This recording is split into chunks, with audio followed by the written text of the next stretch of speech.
Where do I start from now? Theo, my loving brother. See how still you lie. Cold and still.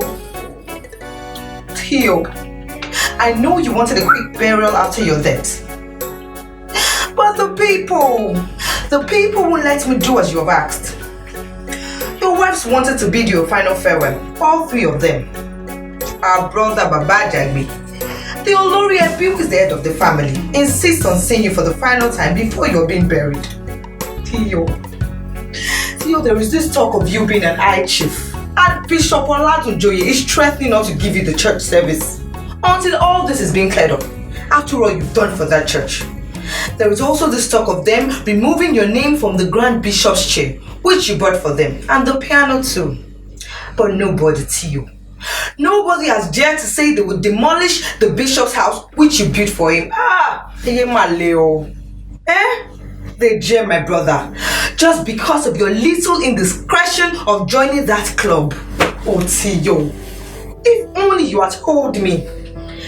Now I would have to leave your coffin outside the church while the service is on. Theo, all the elders of the church are against you now. Oh, you need to see them. You need to hear them speak. They all snigger now because they know your baritone voice cannot be low anymore. But how come, Theo? How come? I thought we promised never to keep secrets from each other, Theo. And then you go on insisting without telling me that you want to be buried, of course, in Lagos. Why? All the villagers want you buried at home with them. They say you live for them and so you must rest with them. Theo, who do you know in that God-forsaken bush? Nobody. You will be lonely there. So Theo, I have decided that I am going to stand by you, even if it means everyone calling me a witch for insisting. I don't care. I will stand by you, Theo. Don't worry, I have arranged for it. Theo, your lying in state was a huge success. You needed to see the entourage. Even though you were not a politician, the president sent an entourage of 20 and the national flag. Oh, you needed to see the delegates, the grand masters, the royalties. It was like a carnival. Theo, you were given the award of the royal fathers. Theo, we're so proud of you. Even in death, you were made the grandfather of the Federal Republic. Theo, we are proud of you. Yes, we are proud of you. Angela. He has a smile on his face. Is that for real? Oh, Angela. Sit down.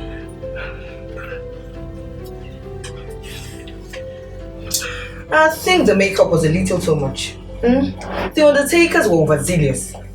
Angela, that was the same thing they did for Auntie Fumi.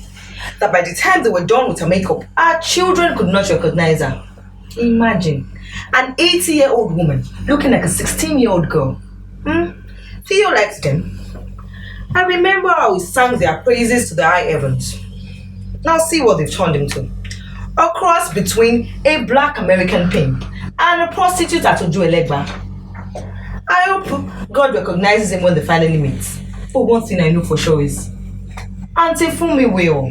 But he looks funny with that smile. I mean, how can a dead man smile? Angela, a dead man can smile. Maybe the last thing he saw or the first thing he saw in heaven made him laugh. Life itself is funny, Angela. You know, the way to heaven is very smooth. No potholes, no VIOs, no traffic. So it's enough for him to laugh. I refused to see him until now.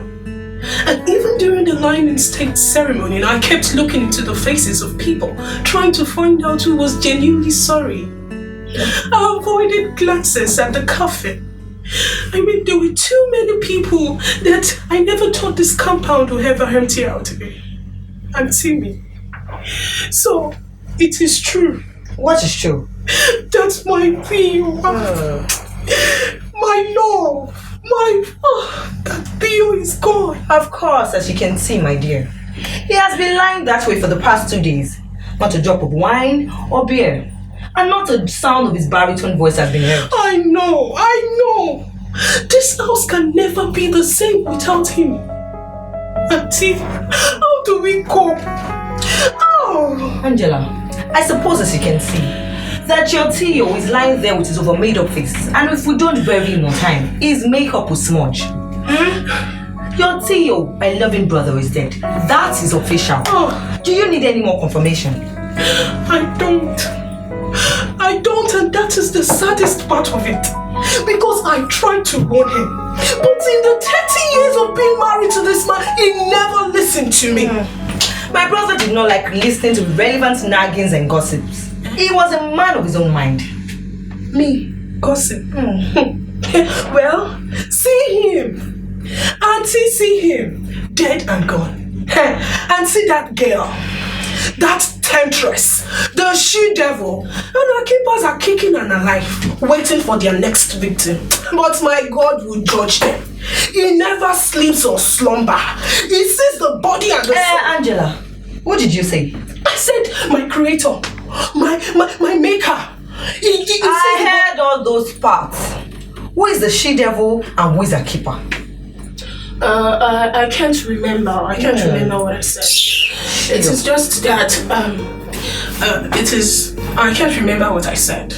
But if you mind wander to that thing, I mean that killer animal my husband mistook for a wife, then yes, we understand each other. Woman, you better watch what you say by the dead. Answer me. My husband was as fit as a fiddle that day, and by evening he was gone. I invoked the wrath of the gods. No, of my God. My God, please take a pause. Of Obatala, Shogo, all the gods in this world, I invoke their wrath on the killers, on every one of them. Pity to you. Just 2 feet down your person. This quality woman you brought into this house in the name of wives are already invoking your name. Answer me. And if you made that poor, stupid, innocent girl, I don't see much difference between you both. Answer me. I know who I am. In fact, that reminds me of my favorite song. I know who God says I am. What he says. No, this is not the time to sing. Auntie, from the very first time I set my eyes on that girl, I knew that she was not as stupid as she made us all believe. I told Theo that she was going to be the death of him. But see, Auntie me, see, Theo. How could you let that girl do this to us? Do this to you? And Theo, how? Angela, that poor girl you talk about had the courage to see your husband's heart. You just had the courage to see him just 20 minutes ago after he had been dead for 2 days. You better be humble enough to ask her more about your husband. I can't. You can't. Look at you. Pity. Theo. We're sorry for all this noise, We're so sorry. Oh, Theo, darling. Oh, see what they have done to you, to us. How could you let them do this to you? How? Angela, what about your children? What? Your children. I did not see them in the lying state of my brother. Oh, you made my brother look so childless, leaving us to do the responsibility of his children. With Iyawo Kekere at the police custody. They are with my sister in London. On their way home. I don't want to expose them to any of this trauma for now. Oh, so it is now trauma, Angela. It is trauma for my brother's children to bid him a final farewell, It is trauma. Theo, can you see? They say it is trauma. They say it is stupid burial we are doing for you. So they say that your children cannot come to your burial. They say it is stupid, it is foolish, it is crazy. And tell me what? I didn't say all that now. It is just one word I used. Trauma. Theo, no. They say it is trauma to be for your children to come to your burial. See your life, Theo. Auntie, it is not my fault. It is just this talk that I hear about Theo being a high chief and a senior member of some club. Club? Yes, club. Rumor has it that was the source of his last burst of wealth. That he knew the exact time, place he was going to die. Auntie, you should have seen Theo.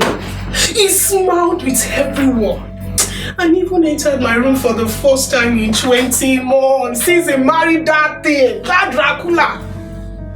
Until he took pictures, lots of pictures, and we used them for his obituary.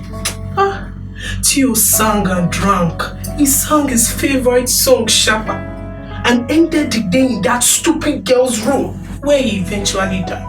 So, Auntie me, you see, it is like he knew that he was going to die. So, Angela, you're saying the club made Theo know that he was going to die and to foretell his future? Auntie me, yes, the club made. And I have reasons to think too. Sheyi is the first son of this family. I hear he must replace his father in that club or something as mundane as that. Auntie, Emi Osifunye, I don't want that for my son at all. Hey, Angela, mundane for who, Jerry? My Oluwaseyi Fumi. He is my first child and the first son of this family. He graduated with a first-class degree in engineering. I don't want any of this for him. His wife just put to bed. I don't want that at all. You don't want that for him, Abi? Yes. But my brother's money was good enough to send him all around the world. Abi, now that he has to bid his father in final farewell, you don't want all that for him. Auntie, I'm sorry, I didn't think about that. Of course you never think. You never think of anything. Angela, I am so disappointed in you for believing all that story about him being part of a cult or a club or whatever you're saying. Auntie, I'm sorry, I promise you, I'm going to make a call now. And first thing tomorrow morning, they'll be getting. Auntie, I'm so sorry. I'm so sorry. You always have a way of begging. Auntie. Go right, Lord Jerry. Go and make the call. Just go. I will look for something to say to the elders. Let me go. Go. Auntie, let me go and make the call. Read dear. Yo. See the problem you have put me into now. With all these your wives with their stupid attitude. Theo, my ever vibrant brother, my busybody brother, so you can die. Theo, you can die. Hey, Mommy! Toby, how dare you play the game of hide and seek in front of a corpse? I'm sorry, Mommy. I thought you saw me. I just wanted to hug you. How could I have seen you? Do I have eyes at the back of my head? Sorry, Mommy. You're back. Yes, Ma. That is why I want to thank you. The police commissioner became an angel immediately after your phone call. You see, when the autopsy results came and it was enlarged her that was the cause of his death, I was promptly released from prison. Oh, wow. I've been around for a while, but I heard you were my senior, so I went to freshen up. How did the line instead go? Oh, Toby, it was fantastic. The president sent a powerful delegate and the national flag. Toby, you needed to see the crowd. My brother was loved by the rich and the powerful. Oh, and the poor too, Mommy. Toby, I've been thinking. Now that my brother is dead, what will you do with your life? Life. Theo, what should I do with my life? Toby. Mommy, I've not thought about it actually, but now that you asked, I guess I'm just going to go back to my old job. Which is? Echo executive. God forbid! Did you know the wife of whom you are? You are the wife of Chief Olowo Okere. I can't allow you to go back to that job. Mommy, but that was how Theo and I met. He was on my flight that day and I served the first class cabin. And behold, there was this handsome man singing in his baritone voice, and then suddenly the flight became very turbulent, and then he asked me to sit with him, and then we started talking, and then we became friends, and then he asked me to marry him. Of course he will. Which man would not ask you to marry him after all that first class service? He called me on that day.